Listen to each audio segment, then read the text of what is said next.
Wacana keterlibatan Danantara Indonesia dalam penyelesaian polemik utang PT Kereta Cepat Indonesia Cina menuai sorotan.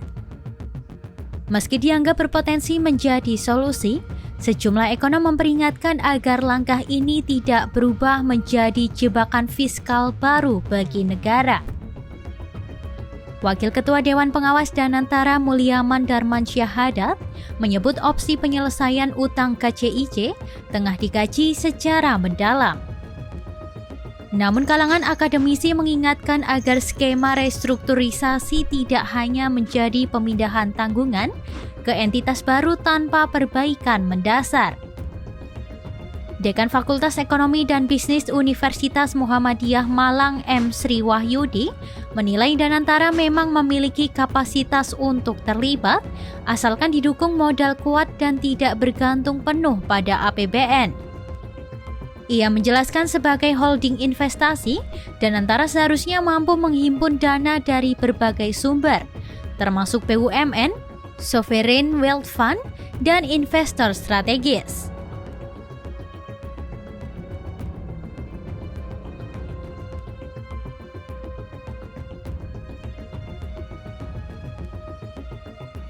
Wahyudi menegaskan jika keterlibatan Danantara hanya sebatas transfer of liability alias pemindahan utang tanpa transformasi model bisnis, maka risiko keuangan tetap sama, hanya berganti nama kelembagaan.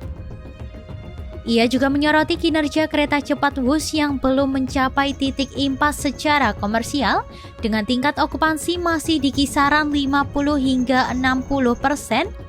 Pada hari kerja, harga tiket yang disubsidi serta integrasi transportasi lanjutan yang belum optimal. Sementara itu, Chief Operating Officer Danantara Doni Oskaria mengonfirmasi bahwa pihaknya akan kembali ke Cina untuk melanjutkan negosiasi restrukturisasi pinjaman proyek KCIC. Fokus pembahasan mencakup tenor pinjaman, suku bunga, dan denominasi mata uang yang digunakan dalam pembiayaan.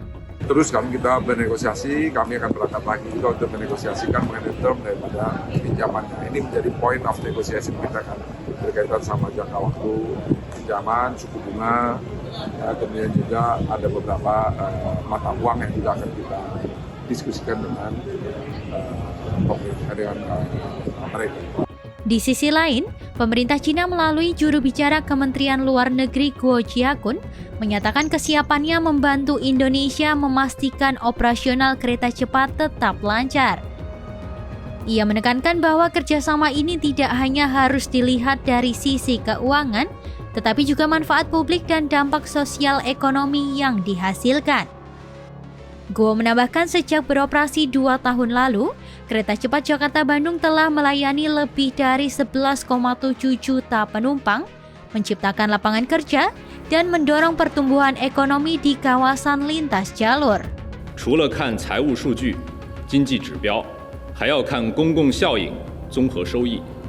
中方愿同印尼一道，继续做好雅万高铁高质量运营，进一步发挥项目对印尼经济社会发展和地区互联互通的带动作用。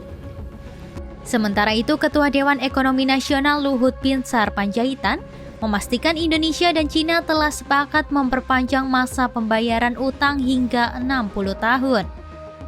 Skema ini diyakini mampu menurunkan beban keuangan tahunan dan memberi ruang fiskal yang lebih longgar bagi proyek strategis lainnya.